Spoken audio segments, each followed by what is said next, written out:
જય માતાજી, જય શ્રી કૃષ્ણ, જય શ્રી રામ. મિત્રો, હું આવી ગયો છું તમારી સમક્ષ એક નવો વિડીયો લઈને, જેનો ટૉપિક છે કે ઉત્તરાયણ, મકર સંક્રાંતિ કેમ આપણે ઉજવીએ છીએ, તેનું મહત્ત્વ શું છે.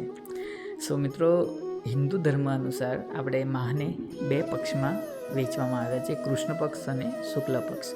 તેવી જ રીતે વર્ષને બે અયનમાં વહેંચવામાં આવ્યા છે, એક ઉત્તરાયણ અને એક દક્ષિણાયન.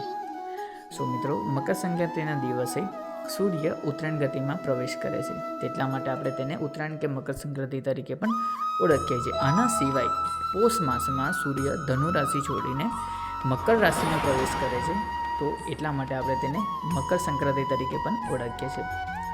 અને મિત્રો, આ દિવસે દાન પુણ્યનું મહત્ત્વ ખૂબ જ હોય છે. એટલે કે દાન પુણ્ય કરવું, ગાયને જે આપણે બાજરાનો લોટ કે પછી બાજરાનું આપણે દાન કરીએ કે ખવડાવીએ તો એ સારું કહેવામાં આવે છે. અને પૌરાણિક કથાઓ પ્રમાણે જો આપણે જોઈએ તો આ દિવસે સૂર્ય ભગવાનના રથમાંથી ખર એટલે કે પથ્થરો નીકળી જાય છે અને તેમની સાથે બીજા 7 ઘોડાઓ જોડાઈ જાય છે, જેથી તેમનો પ્રભાવ અને ગતિ વધી જાય છે. તેથી આજના દિવસથી શુભ કાર્યો એટલે કે ઉત્તરાયણના દિવસથી શુભ કાર્યો શરૂ થાય છે. તેટલા માટે આપણે તેને મકર સંક્રાંતિ કે ઉત્તરાયણ કહીએ છીએ અને ઉજવીએ છીએ. મિત્રો, મકર સંક્રાંતિની બધાને ખૂબ ખૂબ શુભેચ્છા. બી સેફ અને શાંતિથી ઉત્તરાયણ કરજો. જય માતાજી, જય શ્રી કૃષ્ણ, જય શ્રી રામ.